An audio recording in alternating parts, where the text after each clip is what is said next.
Yes, hello, my name is Ibrahim Bahati. I come from Uganda. We can try to encourage democracy, first of all, by knowing what does democracy mean?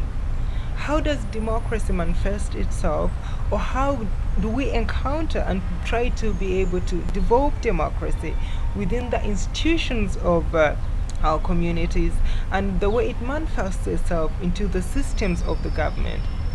Now, to me, democracy is the respect of the human rights, being able to uphold critically and use and follow the footsteps of our constitution, being able to respect the minority groups. The minority groups should be able to have a fair representation.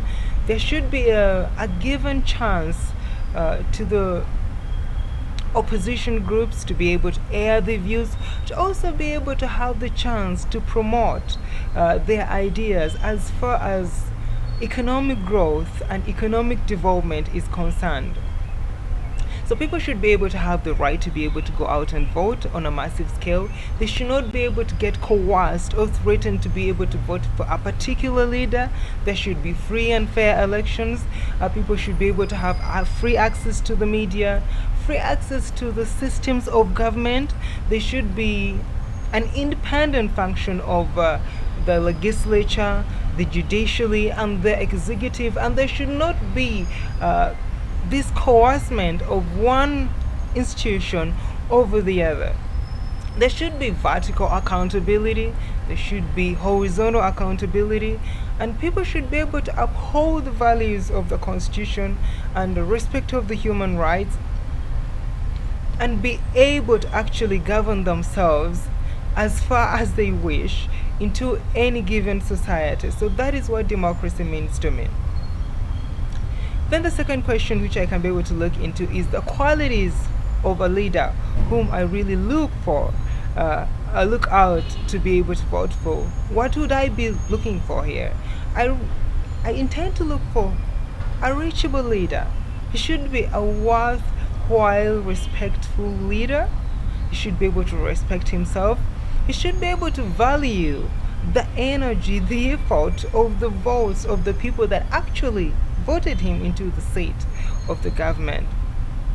He should be able to be this leader who hates procrastination. He should not be able to wait for the issues or the predicaments of the society to bulge. He should be able to deal with them, and if there are transgressions in the society, he should be able to go ahead and lead people.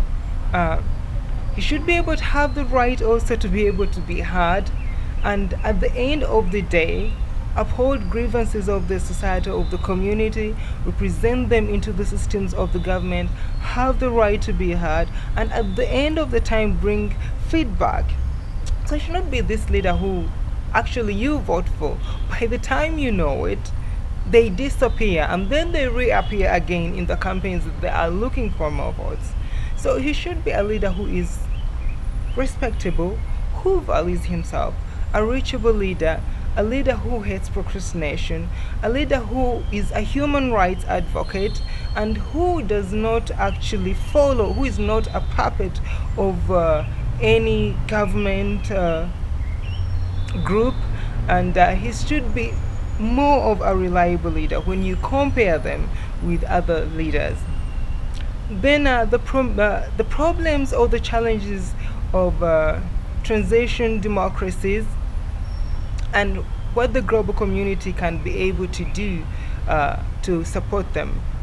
So these transiting democracies or countries transitioning to democracy phase, you mostly find that they are deep-rooted within the culture and the ethnic and the tribal, and when that is mingled with religion, then it becomes more of